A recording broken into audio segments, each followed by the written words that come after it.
The C-17 Globemaster III is a workhorse of modern military and humanitarian airlift and is how the Air Force can deliver anytime, anywhere.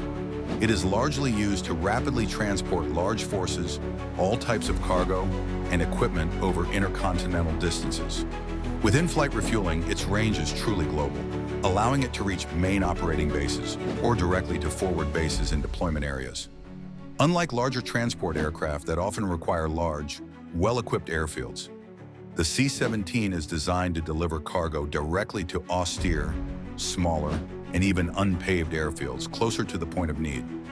This direct delivery concept significantly reduces transit times and reliance on ground infrastructure.